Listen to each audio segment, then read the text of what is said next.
dia dipanggil oleh Tuhan. Dan hamba ini sangat setia di dalam Tuhan. Ketika saya pelayanan di Badau bersama dengan almarhum suami, dia selalu menemani saya ketika saya kunjungan ke Wapin, terus ketika saya kunjungan ke jemaat, dan kami berdua selalu bersama dan semangat di dalam hanya Tuhan. Setelah itu beliau sakit, saya tidak tahu persisnya sakit apa, kalau tidak salah saya kanker tulang ya. Terus dia di kemo yang keempat kalinya. Seminggu sebelum dia meninggal saya sempat telepon sama dia, dan suaranya itu masih seperti sehat gitu, masih ketawa gitu, padahal dia sakit sudah hampir keempat kali kemo. Terus ketika dia tertawa, ibu, saya dengar tertawa ibu, sepertinya ibu ini sehat, saya bilang begitu. Iya, saya tidak sakit bu, hanya badan saya yang sakit, tapi roh saya tidak sakit. Dan saya merasa puji Tuhan, kalau ibu merasa kesepian atau kita saling menguatkan, saya percaya Tuhan akan memberikan yang terbaik kepada ibu. Akhirnya pada hari Senin kalau tidak salah, hari Minggu saya melihat postingan di Facebook, dia dari Pontianak sudah di kemo. Waktu itu saya telepon dia dan dia di Pontianak. Setelah itu dia pulang ke Badau. Setelah dia pulang ke Badau, dia tidak bisa berjalan, kalau nggak salah dia pakai roda, tapi mampu berdiri begitu. Nah pada hari Minggu dia ikut kesaksian Wapin dengan kondisi yang lemah. Dia pergi ke gereja dan dia bernyanyi. Dia sendiri yang duduk menggunakan kursi roda dan menggunakan mikrofon. Ibu-ibu Wapin semuanya berdiri di samping dia dan memberikan suaranya masih sama karena beliau ini aktivis di gereja. Dia memberi sering pelayanan WL ya, MC dan juga singer. Pokoknya hampir setiap minggu beliau aktif. Nah setelah saya mendengar berita kalau dia sudah tiada, itu memotivasi saya lagi. Tuhan masih beri kesempatan kepada saya untuk melayani Tuhan selagi saya masih hidup. Dan saya merasa ada perasaan sedih, tetapi ada perasaan seperti rasanya iri gitu. Dia yang duluan pergi ke tempat Tuhan, dia yang duluan pergi ke tempat Bapa. Saya merasa aduh senang sekali dia sudah pergi. Anehnya saya merasakan hal yang seperti itu. Tetapi oke, selagi saya masih hidup, saya mau tetap pelayanan untuk Tuhan. Saya tetap mau Tuhan pakai. Ini kesaksian saya. Ya, akhirnya saya juga memberikan kekuatan dan kepada suami almarhum ya, karena saya juga mengalami hal itu. Mungkin ada yang belum kenal saya di sini, tapi saya percaya sudah banyak yang sudah kenal. Nama saya Mila Nurbaiti. Saya membawa tim dari Merakai, tim guru sekolah minggu. Silakan berdiri ya. Stephanie. Saya mempunyai anak di kanker hati dan Tuhan panggil di sana ketika dalam proses perobatan. Dan setelah itu, mulai dari situ, ketika Tuhan panggil suami dengan kondisi saya anak 3 yang masih kecil, anak yang paling pertama itu umur 8 tahun waktu itu, yang nomor 2 7 tahun, dan yang nomor 3 tahun. Beliau sempat berkata demikian, saya sempat bermimpi melihat almarhum meninggal waktu sakit. Dia meninggal dan di peti mati itu dia menggunakan jas. Setelah itu saya baru terlelap dan kayak langsung melihat begitu. Setelah itu saya bangun dan langsung saya pergi kepada almarhum suami yang sedang baring. Papa, aku mimpi loh. Mimpi apa? Mimpi lihat papa meninggal. Kata orang bilang kalau kita lihat meninggal berarti sehat gitu. Terus saya bilang gini, saya nggak mau ditinggalkan.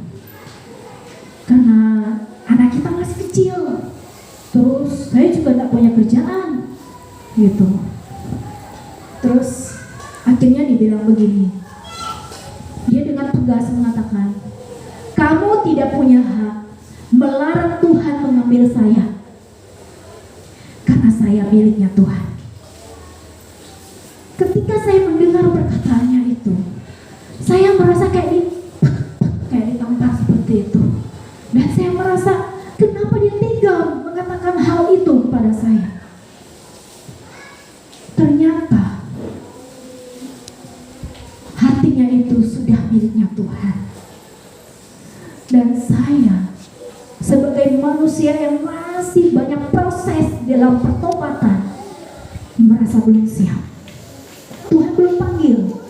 Nah, hari yang ketiga setelah rencana pada tanggal 26 April dia harus diopsi, ya, bukan diopsi, itu seperti apa ya? Kamera dimasukkan ke dalam tubuh seperti itu. Nah, hari itu juga dia kambuh penyakitnya, dia muntah darah. Terus akhirnya kami bawa lari ke rumah sakit. Setelah di rumah sakit, pada hari Jumat terdengar seperti hujan deras, guntur, petir, semuanya seperti dunia mau kiamat waktu itu di Jakarta. Terus saya bilang gini, Pak, kalau Tuhan datang, dunia kiamat nih, Tuhan pasti Papa masuk surga, saya bilang gitu. Terus kalau misal Tuhan panggil Papa hari ini, saya siap. Jadi kami berdialog. Kalau Tuhan panggil Papa hari ini, saya siap. Saya bilang. 3 hari yang lalu saya bilang saya tidak siap. Nah, di situ dia BAB-nya darah, dia muntahnya darah. Dan dia masih sanggup untuk berjalan ke toilet, ke WC. Mungkin sekitar di sini tempat baring dan di sini WC.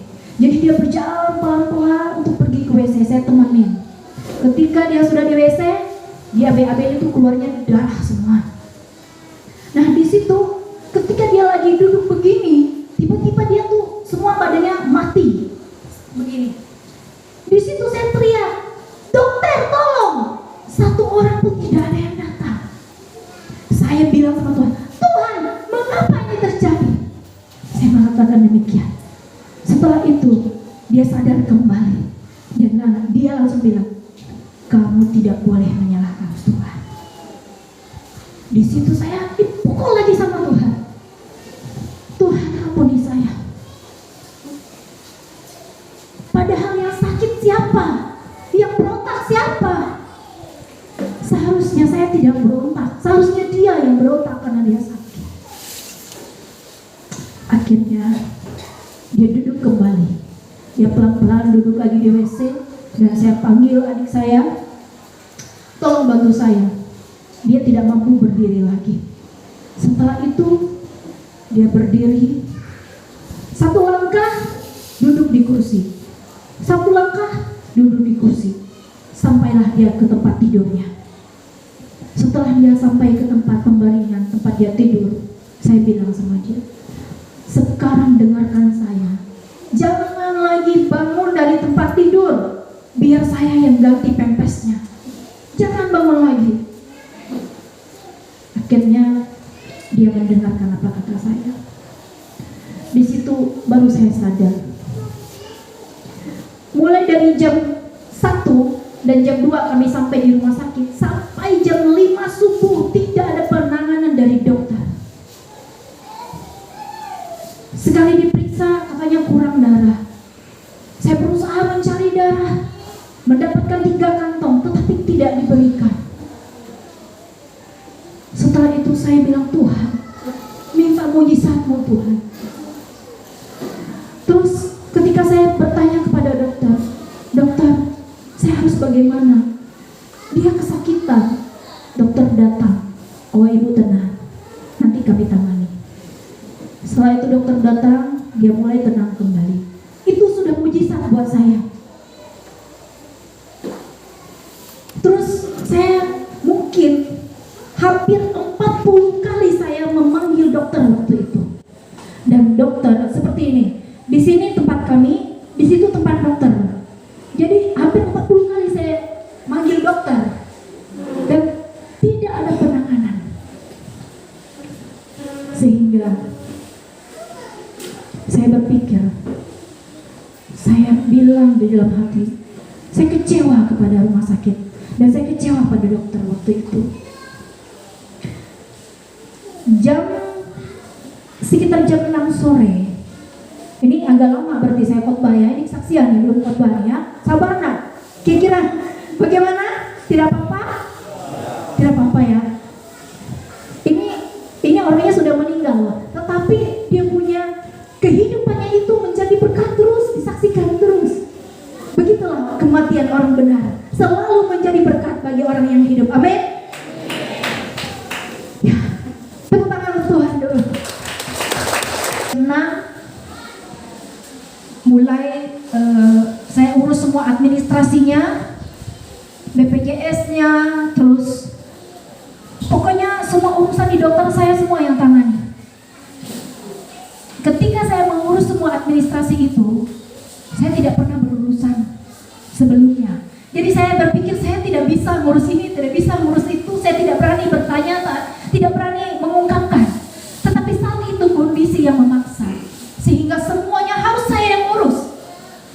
Akhirnya saya bertanyalah kepada suster, mengurus tempat penginapan dan juga KTP-nya dan semuanya. Terus itu saya berpikir semua urusan yang saya lalui itu semua mujizat yang Tuhan beri. Satu urusan selesai, satu mujizat saya dapat. Satu urusan selesai, satu mujizat saya dapat. Setelah itu sekitar jam 10 dia kembali kambuh lagi. Dia cuma diinfus ya, terus ada mungkin dikasih obat demikian, cuman saya tidak tahu apa itu obatnya. Dia masih puasa dan dia sempat bilang gini, saya lapar. Saya tanya dokter dulu ya, karena disuruh dokter puasa. Dia tidak bisa makan bubur, tidak bisa makan, dia hanya makan ini. Saya buat bubur, hanya makan susu hati ya, susu untuk hati. Saya lupa nama susu itu. Dan dia minum susu itu hanya 1 kali teguk, tidak boleh banyak. 1 kali teguk sudah. Nanti sebentar istirahat, 1 kali teguk lagi masuk gitu. Nah, waktu saya mengurus administrasi, yang jaga waktu itu saudara kandungnya. Mungkin dia tidak melihat dengan baik. Ternyata ketika dia minum itu air susu itu, biasanya kalau saya pergi itu belum habis gitu karena pelan. Nah pas saya datang tuh udah habis air susunya itu. Mungkin karena lapar kali. Tidak lama kemudian dia merasa mual. Setelah dia mual, dia muntah darah lagi, sambil keluar BAB-nya juga darah. Setelah itu dia posisinya baring dan mau duduk begitu supaya tidak susah untuk dia muntah. Saya bilang jangan duduk, baring aja, biar di samping. Jadi saya begini, pakai tisu, pakai aqua ini penuh ini. Maaf ya, saya agak terbuka. Jadi ketika dia muntah begitu, dia maksakan diri untuk baring. Di situ dia mati lagi badannya, matanya melotot begini, mati. Dia berdoa kepada Tuhan.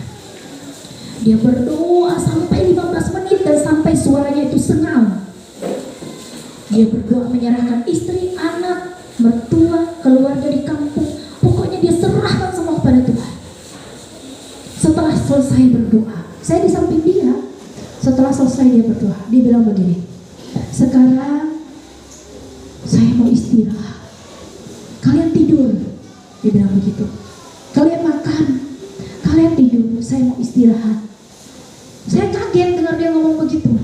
Loh, bagaimana saya mau tidur? Saya bilang, Papa, keadaan seperti ini. Terus saya lap keringatnya, karena keringatnya tuh keluar besar-besar gitu. Terus tapi badannya dingin. Saya lap gitu. Jangan sentuh saya. Dia bilang, jangan sentuh saya mau istirahat. Terus lama-kelamaan saya udah melihat lain ini. Akhirnya saya telepon Pak Pendeta ya. Maksud saya itu supaya juga memberikan kekuatan gitu pada saya, supaya saya juga tidak sendiri waktu itu. Setelah Pak Pendeta datang, dia sudah mulai suaranya hilang. Saya bilang, kalau Tuhan panggil Papa hari ini, saya siap. Saya bilang gitu. Tuhan, kalau Tuhan mau panggil, silahkan. Jangan sampai dia menderita. Akhirnya saya bilang begini, Pak, masih dengar suara? Dia cuma bilang begitu. Ingat Tuhan Yesus? Gitu. Terus, Tuhan, ingat Tuhan, Pak, ingat Tuhan. Saya bilang gitu. Kalau Papa melihat cahaya yang terang, lihat, ingat Tuhan, Pak. Terus saya berdoa begini, Tuhan, saya serahkan suami saya kepadamu. Pegang tangan dia, bawa dia Tuhan. Saya bilang seperti itu. Tapi tidak ada perasaan takut dan sebagainya. Hanya satu yang saya pikirkan. Saya bahagia kalau Tuhan mengambil dia dan membawa dia. Akhirnya setelah tidak lama kemudian, saya hanya menoleh sedikit.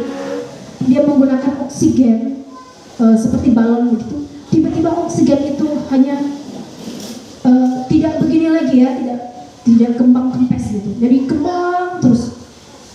Dan ternyata Tuhan sudah panggil dia. Di situ roh saya itu, saya tidak tahu apa yang saya rasakan, entah berdiri, entah duduk, entah jongkok, saya nggak tahu. Saya begini, tapi roh saya rasanya berdiri gitu. Saya berdiri, roh saya rasa duduk begitu. Saya tidak bisa mengungkapkannya. Mungkin seperti itu orang ditinggalkan, orang meninggal kali ya. Saya tidak bisa mengungkapkannya. Sudah 7 tahun dia meninggal. Tetapi teladan dia masih saya ingat sampai sekarang. Saya tidak bisa melupakan. Tuhan bagi dia luar biasa. Setelah dari Jakarta, waktu di Jakarta dia bilang, kalau saya meninggal nanti saya dimakamkan di Sulawesi, pulang ke kampung halaman.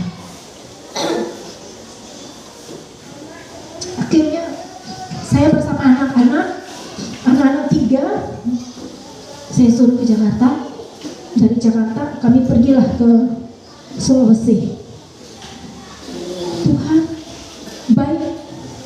Ketika kita menabur, ketika kita pelayanan tanpa kita mengharapkan materi, itu kita sudah menabur dan Tuhan sudah berhutang pada kita. Ketika hamba pelayanan, ketika almarhum melayani Tuhan, dia tidak pernah mengharapkan balasan dari orang. Sehingga ketika dia sakit, banyak sekali berkat Tuhan yang mengalir pada waktu itu. Kami hanya mendapat kesejahteraan 3 juta waktu itu di Padang. Dan dengan kondisi yang sakit selama 4 bulan, kami tidak mendapatkan apa-apa. Ya tetap kami mendapatkan kesejahteraan, tapi tidak ada pemasukan seperti itu. Saya percaya Tuhan mencukupkan semuanya. Waktu kami studi di Belanda, waktu almarhum sekolah kuliah di sana, dia menyampaikan firman Tuhan sambil kuliah. Dan semua teman-teman yang ada di Belanda waktu itu mendengar berita waktu dia sakit, semuanya mereka mengumpulkan kolektan dan mereka kirimkan ke Jakarta. 13 juta cash. Setelah itu ada dari anak Tuhan 10 juta cash. Dan dihitung-hitung Tuhan kasih berkat 100 juta. BPJS yang kami gunakan juga bisa digunakan. Jadi semuanya lebih dari cukup Tuhan siapkan. Saya bilang sama dia waktu dia masih hidup, kamu jangan khawatir, burung di udara saja Tuhan pelihara, apalagi kita. Dan setelah itu, setelah dia meninggal, kami di Makassar. Terus anak saya yang nomor 2, dia bermimpi melihat ayahnya datang bersama malaikat. bertiga, karena waktu meninggal itu anak-anak di asrama, di rumah, bukan di rumah sakit. Dia meninggalnya di rumah sakit. Jadi waktu kami melarikan dia dari rumah ke rumah sakit itu, mereka sedang tidur, tidak tahu apa-apa. Jadi kami pulanglah ke Makassar membawa jenazah. Beliau, ya, dia bilang begini, kalian jaga diri baik-baik. Bapak pergi. Di dalam mimpi anak itu, dia bangun mimpi dan langsung cerita begitu. Terus ya udah, dia peluk anaknya satu-satu dan pergi. Setelah itu kami lanjut lagi lah ke Mamuju, itu tempat dia. Disitulah dia dimakamkan di Mamuju. Baik, oleh sebab itu Bapak Ibu yang dikasihi oleh Tuhan, selagi kita masih diberikan kesempatan untuk hidup, mari kita hidup benar-benar di hadapan Tuhan. Jangan menyia-nyiakan waktu kita. Jangan mengutamakan hal yang tidak kekal. Pikirkan hal yang kekal, karena semuanya sementara. Tuhan sudah memberikan kita waktu 24 jam. Mungkin kadang-kala kita malas di dalam berdoa, malas membaca firman Tuhan.